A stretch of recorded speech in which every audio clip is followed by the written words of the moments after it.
Shalom sahabat yang baik hati, salam sehat selalu bagi kita semuanya.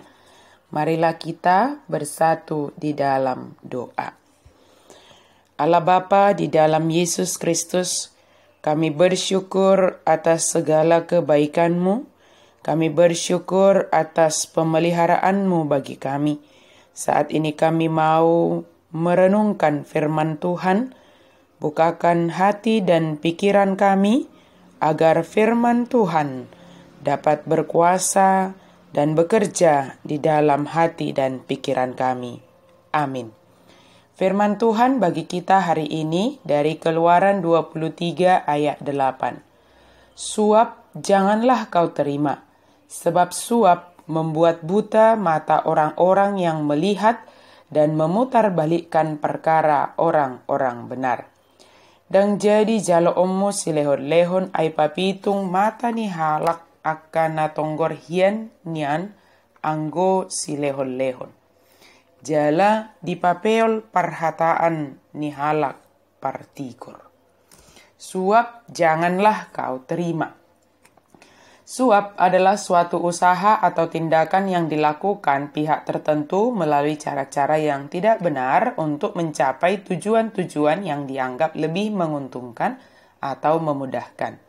Suap sifatnya selalu tanda kutip menguntungkan pihak tertentu tetapi merugikan kepentingan orang lain.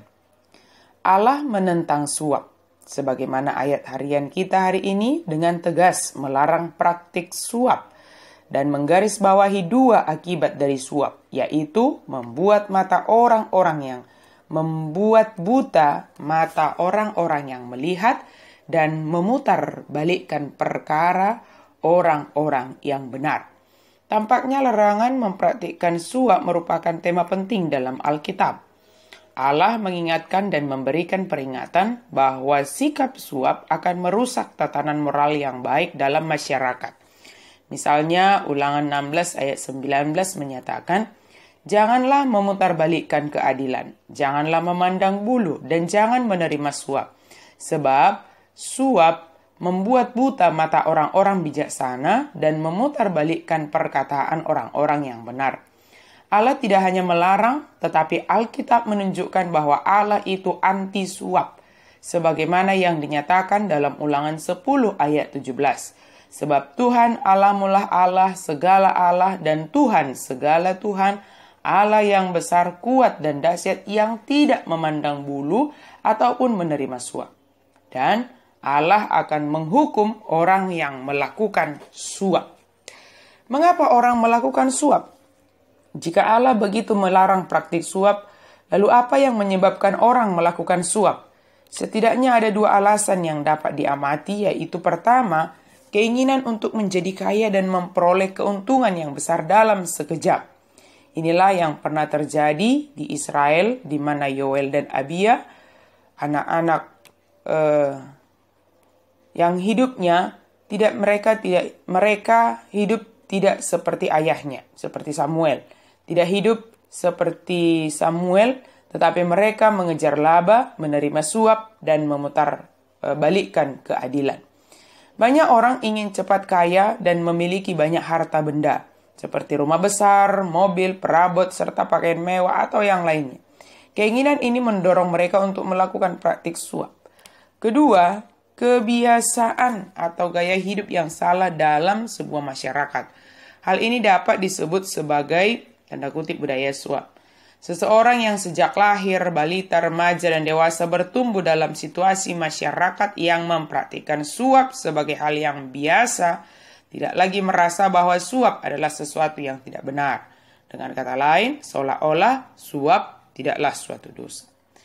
Sahabat yang baik hati, marilah kita menentang praktik suap agar kita tetap dapat melihat dalam kebenaran dan bertindak adil sesuai dengan hak masing-masing. Jikalaupun ada godaan itu untuk menerima atau memberi suap, segeralah tepiskan. Dan melakukan kebenaran serta keadilan sebagaimana yang diajarkan firman Tuhan kepada kita. Ingatlah bahwa Allah sangat menentang suap, sebab suap hanya semakin menyuburkan ketidakadilan. Allah menghendaki keadilan atas seluruh ciptaan. Keadilan dalam artian menerima sesuai dengan hak masing-masing dan melakukan sesuai kewajiban masing-masing di dalam kebenaran. Kiranya Tuhan memampukan kita. Amin. Mari kita berdoa.